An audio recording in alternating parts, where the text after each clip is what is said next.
Hi there, Prairie Plant Girl here. Well, I'm down here in my son's bedroom again.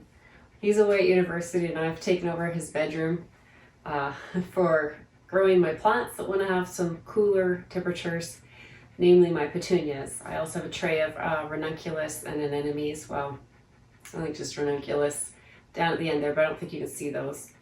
But I get a lot of questions about petunias. I know people tend to kind of fret and worry because petunias seem like they're not doing anything. They seem stunted, they seem like they're not growing properly, and they just take so long to really take off that it can be off-putting. So I thought I would just give you a little look at mine. So my petunias here are about a month old. Some were planted about 3 days before the rest, but overall they're about a month old now. And I have some petunias that are from seed collected from white storm petunias that I grew last year, so I'm really not sure what I'm getting out of these. I highly doubt they're white storm, but we'll find out, I guess. I also have a little bit of calibrachoa. I think that's, yeah, these 3 rows right here are calibrachoa. This is all the saved seed from the white storm. This is all white storm saved seed. This is blue easy wave. This is all island waterfall mix. The first 4 rows and the last tray there, island waterfall mix, and then I have shockwave deep purple in the other 4 rows. So they're all pretty much at the same stage. I mean, like I said, they were planted out a few days earlier, and if you look at my lighting setup here, it's not the best. I'll actually turn the lights off for you and we'll have a better look at them. So you can see here, there's a little bit of a difference in size between the plants, even from, you know, within the same variety. So what did I say? These were the waterfall? Yeah, the waterfall mix. And you have this one, and then you have like this plant here, and there's a big difference in size. Now the difference mainly is this one is right underneath the light and getting better lighting, whereas this one is further away. And I'm going to be raising my lights up today, and that'll help with that a little bit. Unfortunately, the way these lights connect, I can't have them out right to the edges and have them connected. They have very short cords that connect these lights, and just the way I have it set up here doesn't work. But the same thing over here. What was this? The shockwave deep purple. And you can see the difference in the size of these 2 plants. And again, it's just the lighting that they're receiving. So they both are nice, healthy specimens. They're in the same size container. They're getting the same water. The lighting is the difference. And you'll see that all the way along. So in this tray here, these plants are closer to the light. The rows down the center are further away, and then the far rows closer to the next light right there. So then you can see the ones down the center, the plants down the center are just a little bit smaller, a little less vigorous than the ones that are out to the edges getting a little bit more light. If I keep moving you along, so it's the same story for all of these plants all the way down the row. So you can really see the difference, if it's in the shot, of the size of these. Now these ones are in 72 cell trays. And again, the ones on the outside that are further from the light, much smaller than those that are right under the lights. So it's just a matter of me raising up these lights and giving them a little more space. Now petunias do like, giving them a little more even lighting, not more space. Petunias do like cooler temperatures, so that's why I have them down here. It's about 15 to 18 degrees Celsius down here. And that's what they are best to be growing out to the budding stage at. I experimented this year, and I had this little pot out with my plants that were out in my cold frame. Now, we've had an odd winter storm come through here. Yes, it's the middle of April. So I had to bring my plants in out of the cold frame, and they're in my garage right now. So I brought these in from the garage. And you can definitely see the difference. They're a lot smaller, and maybe from where they were in the trays, perhaps these ones, this one over here was getting less light than some of the others because they're just in with a tray of mixed plants.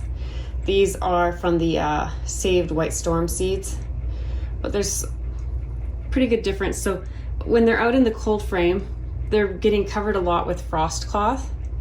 And they're just getting, you know, we've had a lot of cool, cloudy days, so they're maybe not getting as quality of light as actually these ones inside here. And that was something I wanted to experiment with.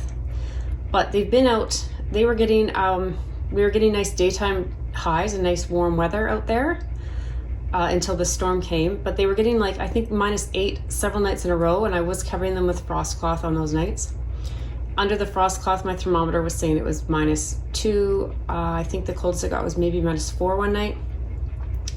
And they still look fine, but I'm sure that stunted them getting those cold, very cold nights. But I just thought it'd be interesting.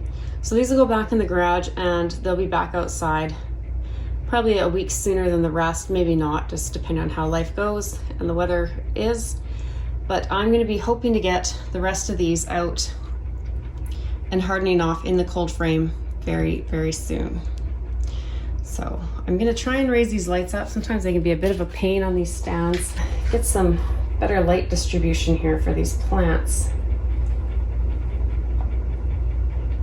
I like these stands are handy because they're portable, but they're the little parts that hold them, kind of clamp them on, are all made of plastic, so they can be broken easily.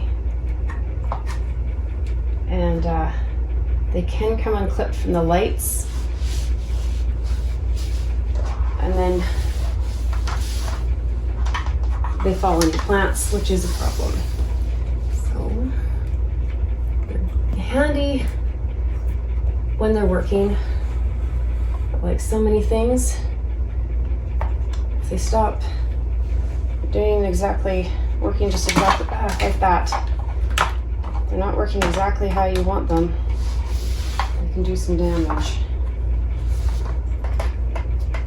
So this is kind of the setup I started out with growing plants, and I've graduated up to my large plant stands up in my grow room upstairs. But like I said, the petunias, they just need cooler conditions than that room provides, and so that's why I have them down here. That should give them a better distribution of light across all of them. And these are actually pretty strong lights, but when they were really tiny seedlings, I really wanted them down close. But unfortunately, I can see that some of these are struggling here. Another thing that I think some people are concerned with petunias, or maybe where they go wrong, is maybe just a little bit of overwatering or underwatering. I come through maybe once a week and put water in these trays, just enough for them to soak it up in an hour or so.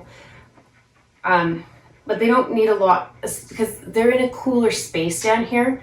They're not needing as much moisture as somewhere warmer where you would normally have your seedlings. So I just find they don't dry out as much down here. So you don't want to overwater them. At the same time, they don't want to be bone dry. Petunias do like moisture. So you do have to be careful with that, but I think it's worth just checking. And if they're damp, don't water them. If they're feeling on the dry side, then give them a little drink, but make sure they're not just sitting in water. And when I water them, I usually give them a half strength fertilizer, usually a seedling fertilizer. As they get bigger, I'll start giving them just a flowering fertilizer, just because that's what I start to move my plants up to. So it just has a little bit more nutrition in it.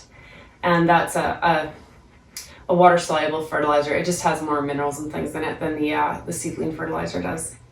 So yeah, that's all I do to keep them growing healthy. And you can see after a month, they're not huge plants. Some of them are still quite small, but I'm not concerned about them. Like I said, I'm going to up the lighting for them, so hopefully they're getting better quality lights than some of those smaller ones here. And that's all I'm going to do. As soon as it's going to be staying in my cold frame around 10 degrees in the daytime or warmer, I'm going to start moving these outside until hopefully they're out in that cold frame full time. And hopefully this storm's going to move through, and I can be doing that in the next week or so. So that's what I do with my petunias. I've been growing them for years. I generally have good success with them. So hopefully this helps any of you that are, you know, just starting off and not just too sure about whether your petunias are doing what they're supposed to be doing. So thanks for watching, and we'll see you next time. Bye.